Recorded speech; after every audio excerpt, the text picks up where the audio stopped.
Bonjour à tous, je suis Pierre de la Grotte Chaude et aujourd'hui on va parler d'objets totalement interdits. Bienvenue dans Méfiez-vous des contrefaçons.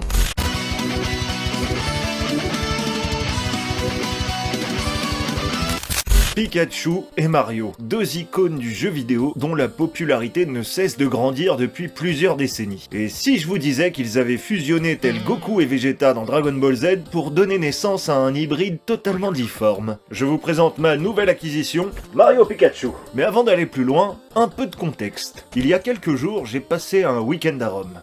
Week-end à Rome, plus de 200 personnes. Je me suis baladé au marché aux puces de Porto Portese et c'est là que je les ai vus. Quelque part entre les stands de fripes et les étalages de fausses Ray-Ban se trouvait un marchand de jouets. Des packaging avec des noms fantaisistes, des finitions douteuses, des mélanges de licences complètement improbables. Mais qu'est-ce que c'était que ce truc? Pour vous, j'ai décidé de tester les figurines de contrefaçon. Si une fusion entre Mario et Pikachu a bien eu lieu de manière officielle, notamment sous la forme d'objets collector de type cartes, cahiers ou encore peluches, comme on peut le voir notamment dans cette vidéo de Miss Jirachi, Nintendo et la Pokémon Company n'ont jamais produit de figurines d'un tel hybride. De toute façon, le packaging laisse peu de place au doute. Le carton et le plastique sont de mauvaise qualité et l'ensemble semble très fragile. D'ailleurs, des agrafes ont même été ajoutées pour tenir la boîte en place. 3 PNG de Pikachu et Luigi sont reproduits à l'infini sur le carton et aucune mention de Nintendo ou de la Pokémon Company n'apparaît où que ce soit. Et puis, la présence de 2 Pikachu grimés en Harale de Dr. Slump impliquerait que la Shueisha ou Akira Toriyama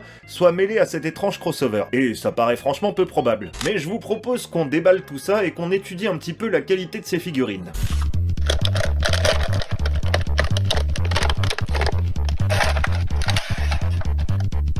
Clairement, les finitions sont absolument dégueulasses. Sur les mains de Mario et Luigi, le rouge et le vert des habits se mélangent de manière bizarre au jaune de la peau de Pikachu, démontrant que peu de soin a été apporté au contrôle qualité du produit. Il va sans dire que cette collection n'a absolument rien d'officiel, elle a été fabriquée à la va-vite, produite en Chine à bas coût, peut-être qu'on peut les retrouver sur des sites comme Wish ou AliExpress, et a priori elles sont juste là pour satisfaire des petits enfants qui ont envie de jouer avec ces figurines. Vendues pour une dizaine d'euros, elles n'ont clairement aucune valeur pour les collectionneurs. Mais je peux pas m'empêcher de trouver attachant ce mélange improbable de 3 licences qui n'ont a priori rien à voir. Je trouve qu'il s'en dégage à un côté plutôt naïf qui me donne une envie irrépressible de les posséder. Alors si ce mélange vous excite autant que moi, n'hésitez pas à fouiller dans les marchés aux puces pour les dénicher, ou peut-être sur des sites comme AliExpress. Et si vous ne les trouvez pas, je vous propose un lot de consolation. Super Pikaland sur Game Boy. Il s'agit en fait d'un ROM hack du premier Super Mario Land, dans lequel Pikachu remplace le plombier moustachu et rencontre divers Pokémon tout au long de l'aventure.